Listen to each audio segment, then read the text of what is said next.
49 అంటే సంతానం, 49 అంటే సంతోషం. 49 ఆంధ్రప్రదేశ్, తెలంగాణ.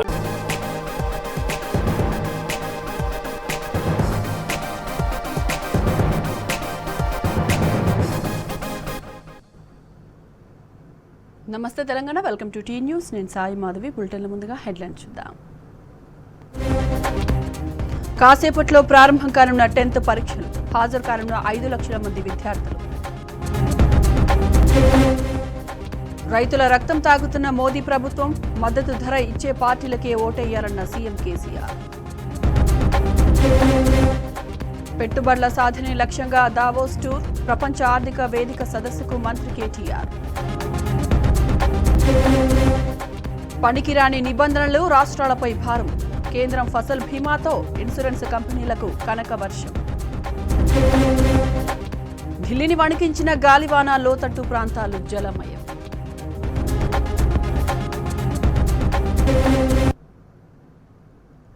రాష్ట్రంలో 2 ఏళ్ల తర్వాత 10వ తరగతి పరీక్షలు జరుగుతున్నాయి. ఇవాళ్టి నుంచి జూన్ 1 వరకు జరగనున్న పరీక్షల కోసం 2861 కేంద్రాలను ఏర్పాటు చేశారు.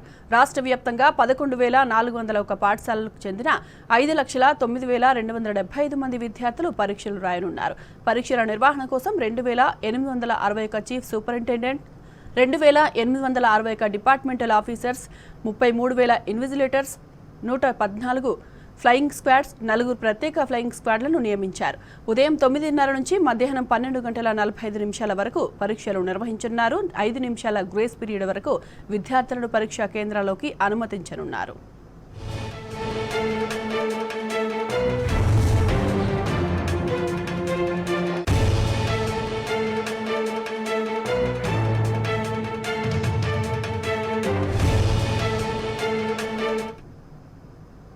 పదవ తరగతి పరీక్షలకు సంబంధించి మరింత సమాచారం మా ప్రతినిధి రాజశేఖర్ అందిస్తారు. రాజశేఖర్, చెప్పండి, 10వ తరగతి పరీక్షల నిర్వహణ కోసం గవర్నమెంట్ ఎలాంటి ఏర్పాట్లు చేసింది?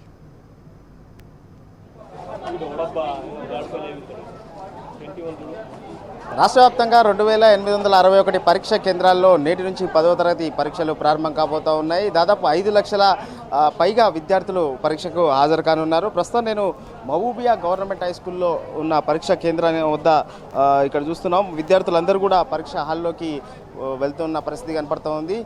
9:30 గంటల నుంచి మధ్యాహ్నం 12:45 వరకు పరీక్షను రాసుకునే వెసులుబాటు ఉంది. సో ఈ నేపథ్యంలో ముందుగానే విద్యార్థులందరినీ కూడా 9 గంటలకే పరీక్షా హాల్లోకి అనుమతిస్తున్న పరిస్థితి ఉంది. రాష్ట్ర వ్యాప్తంగా 11,401 పాఠశాలల విద్యార్థులు అందరూ కూడా పరీక్షకు హాజరవుతున్నారు. దాదాపు 5,09,275 మంది. వీరిలో దాదాపు 2,58,000 మంది బాలురు కాగా 2,53,000 మంది బాలికలు కూడా ఉన్నారు. ఈ పరీక్ష నిర్వహణకు సంబంధించి చాలా పకడ్బందీగా కూడా ఏర్పాట్లు చేశారు. ఇప్పటికే విద్యాశాఖ మంత్రి సత్యేందర్ రెడ్డి పరీక్ష ఏర్పాట్లపై 2 సార్లు ప్రత్యేకంగా రివ్యూ కూడా చేయడం జరిగింది. సమీక్షా సమావేశం నిర్వహించారు. ఎందుకంటే కరోనా కారణంగా గత 2 సంవత్సరాలుగా ఈ 10వ తరగతి పరీక్షలు జరగలేదు. అయితే ఈ సంవత్సరం 10వ తరగతి పరీక్షలు నిర్వహిస్తున్నారు. ఈ 10వ తరగతి పరీక్షల్లో ఈ సంవత్సరం 75% సిలబస్తో మాత్రమే ఈ పరీక్షల నిర్వహణ జరుగుతుంది. ఎందుకంటే గత ఏడాది కొంత ఆన్లైన్ క్లాసులు దాదాపు అక్టోబర్ వరకు ఆన్లైన్ క్లాసులు నిర్వహించడంతో కొంత సిలబస్ను కూడా తగ్గించిన పరిస్థితి ఉంది.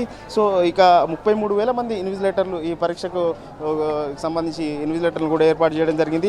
తర్వాత 2,861 మంది డిపార్ట్మెంటు ఆఫీసర్లు ప్రత్యేకంగా ప్రతి సెంటర్కి సంబంధించి విజిట్ చేసేందుకు కూడా ఏర్పాటు చేశారు.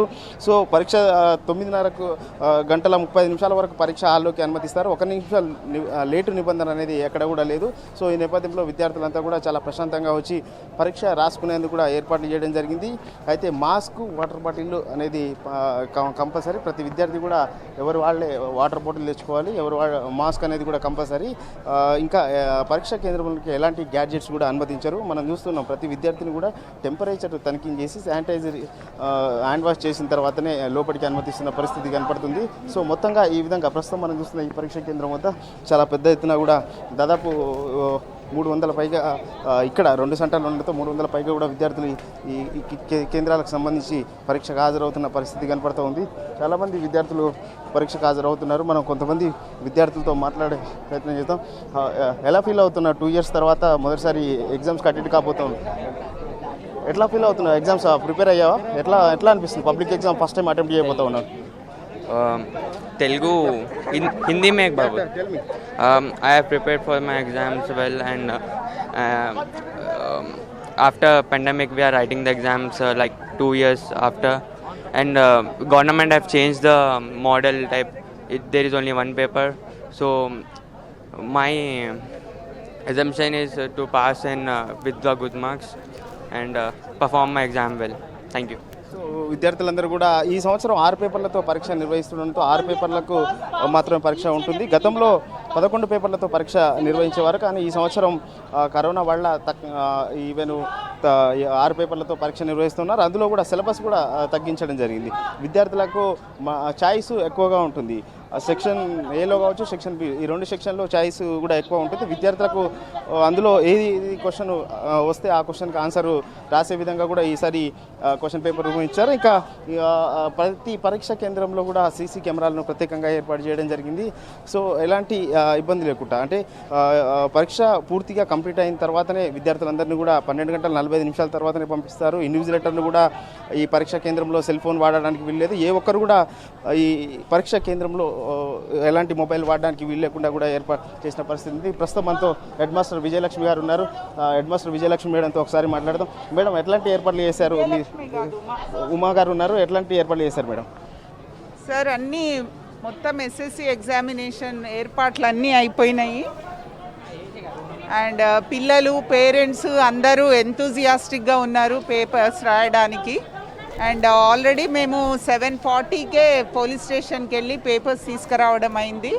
Now I should be in the room and we will be taking out the papers at 9:15 and all the measures have been taken. అంటే అన్ని రకాల ప్రికాషనరీ మెజర్స్ తీసుకున్నాము. పిల్లల్ని జాగ్రత్తగా 3 గంటలు 15 నిమిషాలు ఎగ్జామ్ రాయించడానికి అండ్ ఎటువంటి ఆటంకం రాకుండా ఎగ్జామ్ కండక్ట్ చేస్తామని మేము ఆశిస్తున్నాము.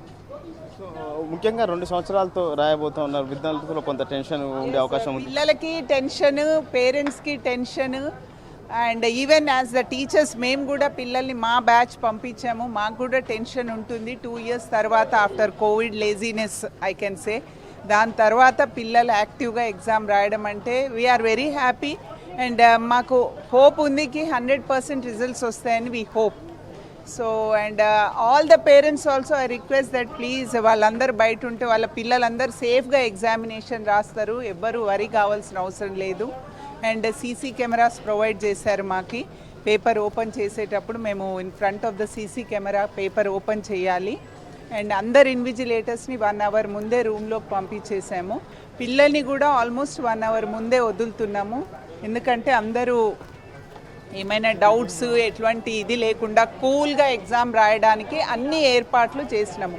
Water facility, sanitation facility, toilets, everything అన్ని ఏర్పాట్లతో పాటు మేమైతే సంసిద్ధంగా ఉన్నాం ఎగ్జామ్స్ రాయించడానికి పిల్లలతో. థ్యాంక్ యూ అండి. Thank you madam. ఇది ఉమా గారు హెడ్ మాస్టర్ ఇక్కడ ఈ సెంటర్కి సంబంధించిన ఇన్ఛార్జ్ చెప్తా ఉన్నారు. అంతా కూడా ఏర్పాట్లు కూడా చాలా ప్రశాంతమైన వాతావరణంలో, విద్యార్థి 3 గంటల 15 నిమిషాలు పరీక్ష కేంద్రంలో ఉంటాడు కాబట్టి చాలా ప్రశాంతమైన వాతావరణంలో పరీక్షకు హాజరయ్యే విధంగా కూడా రాసే విధంగా కూడా ఏర్పాటు చేసినామని చెప్తున్న పరిస్థితి కనపడతా ఉంది. మొత్తం మీద అయితే మరి కాసేపట్లో 9:30 గంటలకు ఈ పరీక్ష ప్రారంభం కాబోతుంది. 12 గంటల 45 నిమిషాల వరకు కూడా రాష్ట్ర వ్యాప్తంగా కూడా ఈ పరీక్షలు జరగనున్నాయి. ఇది 10వ తరగతి పరీక్ష సంబంధించిన తాజా update. Right Rajasekhar, thanks for the update. దేశ రాజధాని ఢిల్లీని ఈదురుగాలులతో కూడిన భారీ వర్షం ముంచెత్తింది.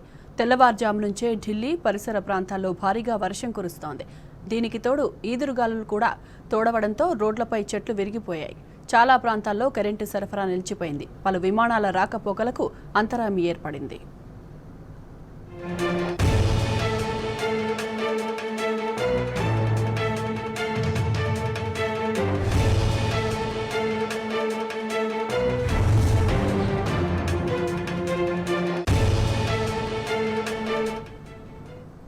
ఇక ఇదే అంశానికి సంబంధించి మరింత సమాచారం మా ప్రతినిధి శివ అందిస్తారు. శివ, చెప్పండి, ఢిల్లీలో వర్షాలకు సంబంధించిన పూర్తి డీటెయిల్స్.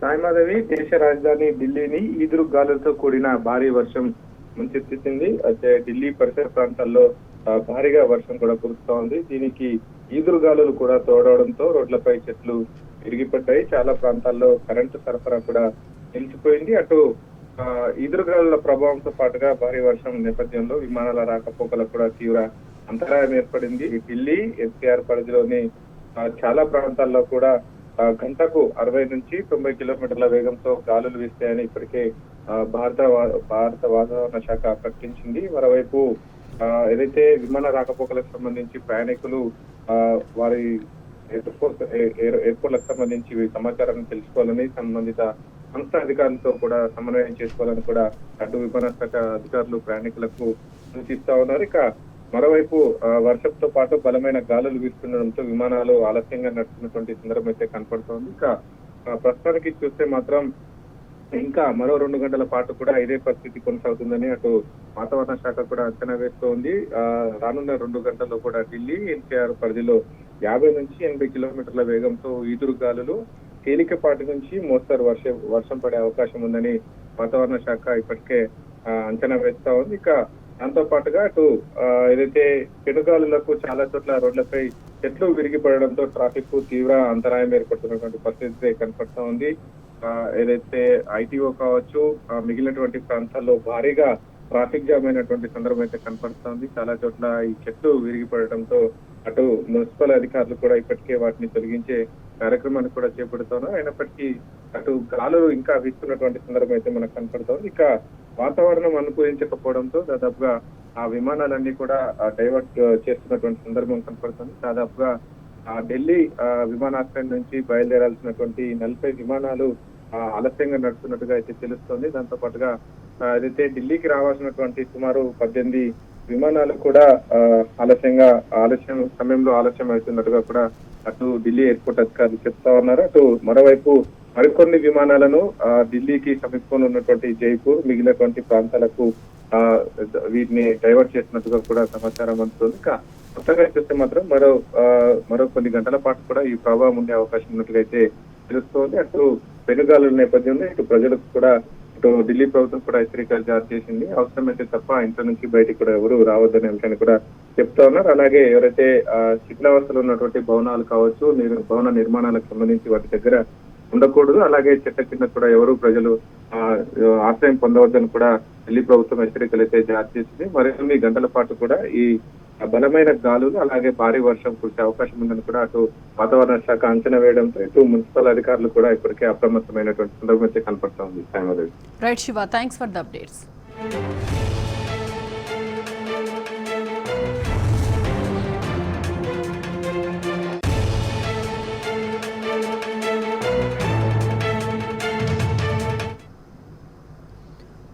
కేంద్రం మెడలు వంచి నల్ల చట్టాలను వెనక్కి తీసుకునేలా ఉద్యమించిన రైతులకు శిరస్సు వంచి నమస్కరిస్తున్నానని సీఎం కేసీఆర్ అన్నారు. 75 ఏళ్ల స్వాతంత్ర్యం తర్వాత కూడా దేశం పరిస్థితి చూస్తే దుఃఖం వస్తోందని ఆవేదన వ్యక్తం చేశారు. దేశానికి అన్నం పెట్టే గొప్ప రైతులు పంజాబ్ రైతులని సీఎం ప్రశంసించారు. अफसोस है कि 75 साल के आज़ादी के बाद हम लोगों को इस तरह के सभाएं करने पड़ते हैं. आंखों में पानी आ जाता है. आखिर ऐसा क्यों है हमारा देश? इसके बारे में जरूर चिंता करने की जरूरत है. हर चीज के लिए हर किसी को काफी मशक्कत करनी पड़ती है. इसके जड़ कहाँ है, इसका वजह क्या है, इस चीज पे जरूर चर्चा हो, ये मैं दिल से चाहता हूँ. हिंदुस्तान के एक शहरी होने के नाते कईयों ऐसे समस्याएं हैं जिनके लिए लोगों को लड़ने पड़ते हैं, मरने पड़ते हैं, शहादत देनी पड़ती है. क्या मजबूरी है? हम ही नहीं, दुनिया में कई देश है, समस्याएं हर जगह होती है. ऐसा नहीं कि किसी समस्या किसी देश में नहीं है, लेकिन हमारे पास जिस प्रकार की समस्याएं हैं इस प्रकार के कहीं भी नहीं होते. अगर आप लोगों ने जो शहादत दी है आपके परिजनों ने, किसान आंदोलन चलाते हुए केंद्र सरकार को मजबूर करके अपने कानून वापस लेने तक जो लड़ाई जारी रखे, मैं उन तमाम किसान नेताओं को, किसान भाइयों को सर झुका के प्रणाम करता हूं. जो लोग शहीद हुए हम उनको वापस तो ला नहीं सकते, लेकिन जैसा माननीय केजरीवाल जी ने कहा, माननीय मान साहब ने कहा, हमदर्दी हम जरूर जुटा सकते हैं कि आप अकेले नहीं हैं, आपके साथ सारा देश है. हमदर्दी जताने वाला, फील करने वाले लोग हैं. దేశ చరిత్రలో పంజాబ్ రైతులు 2 గొప్ప పోరాటాలు చేశారని సీఎం కేసీఆర్ చెప్పారు. హరిత విప్లవంతో పంజాబ్ ప్రజలు దేశం ఆకలిని తీర్చారని గుర్తు చేశారు. సాగు చట్టాలను రద్దు చేయించి దేశ రైతులను కాపాడిన ఘనత పంజాబ్ రైతులదన్నారు సీఎం కేసీఆర్. पंजाब एक ऐसी महान राज्य है, महान धरती है, जहां से शहीद आजम भगत सिंह आजादी का जंग लड़े थे. पंजाब ने देश के लिए दो महत्वपूर्ण योगदान दे चुके हैं। एक आज़ादी के जंग में जिस प्रकार का कुर्बानियां पंजाब ने दी है, हिंदुस्तान का इतिहास कभी नहीं भूल सकता। और उसके बाद जैसा मान साहब अपने शब्दों में कह रहे थे, सारा देश जब अन्न के लिए परेशान था, खाने के लिए परेशान था, पहला हरित क्रांति पंजाब में लाके अपने खून पसीना बहा के पंजाब के किसानों ने जिस प्रकार का योगदान देश को अन्न दिया, देश को खाना दिया, बहुत बड़ा योगदान है पंजाब का। ये कभी भूला नहीं जा सकता। हिंदुस्तान के इतिहास में स्वर्णाक्षर से लिखित रहेंगे। गलवान में जो चाइना के आर्मी के साथ जो झड़प हुआ, हमारे राज्य के वहाँ के कर्नल संतोष बाबू थे, उनके साथी सैनिक जो पंजाब से वहाँ थे, हमारे कर्नल के साथ ये भी शहीद हुए। मुझे आना था पंजाब में, आपके राज्य में उन जवान के परिवारों तक जो हम उनके सम्मान में देना चाह रहे थे, वो पहुंचाने के लिए, लेकिन चुनाव चल रहा था यहाँ पे। आप तो जानते हैं चुनाव के समय ऐसे कार्यक्रम नहीं किए जाते, चुनाव के प्रतिबंध होते हैं, इसीलिए हम आ नहीं पाए। తెలంగాణ ఏర్పడక ముందు రైతులకు ఎన్నో ఇబ్బందులు ఉండేవని సీఎం కేసీఆర్ అన్నారు. రాష్ట్రం ఏర్పడ్డాక వ్యవసాయాన్ని పండుగలా మార్చామని చెప్పారు. తెలంగాణలో అన్ని రంగాలకు 24 గంటల నిరంతర విద్యుత్ అందిస్తున్నామని తెలిపారు. వ్యవసాయంపై కేంద్రం ఇప్పటికీ ఆంక్షలు విధిస్తూనే ఉందన్న సీఎం, వ్యవసాయ బావులకు మీటర్లు పెట్టాలని ఒత్తిడి తెస్తోందన్నారు. ప్రాణం పోయినా సరే బావుల కాడ మీటర్లు పెట్టే ప్రసక్తే లేదని సీఎం కేసీఆర్ తేల్చి చెప్పారు. तेलंगाना राज्य बनने से पहले हमारे किसानों का बहुत दुखद स्थिति थी। एक एक दिन 10-10, 12-12, 20-20 किसान आत्महत्या करते थे। बड़ी परेशानी थी, बिजली की किल्लत थी। बिजली पता नहीं कब आता कब जाता है, रात में दिया जाता, रात में जाओ मोटर लगाने तो सांप काटता। बड़ी परेशानी, कोई सुनने वाला नहीं था। अब तेलंगाना राज्य बनने के बाद भगवान की कृपा है, बिजली को हमने ठीक किया।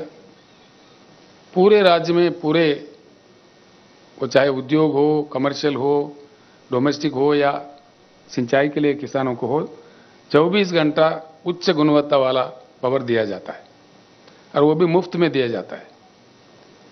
ये बात मैं इसलिए जिक्र कर रहा हूं, आज जो दिल्ली में हमारे सर पे बैठे हुए सरकार है, वो कह रहा है कि भाई मीटर लगा दो, मीटर लगा कर नापो, पैसे वसूल करो, उनको खून चूसो। हमने कह दिया, हमारे असेंबली से कह दिया कि हमारे जान भी जाए लेकिन मीटर नहीं लगाएंगे। आप जो मर्जी कर ले। यानी कि किसी राज्य अगर देना भी चाहता है, अब जैसा कि मान साहब मूंग खरीदने का एमएसपी देके ऐलान किया, वो भी उनको पसंद नहीं है। किसी भी राज्य में किसी मुख्यमंत्री, वहां के प्रशासन कुछ किसानों की भलाई के लिए काम करता है, वो उनको पसंदीदा नहीं है और दबाव डालते हैं।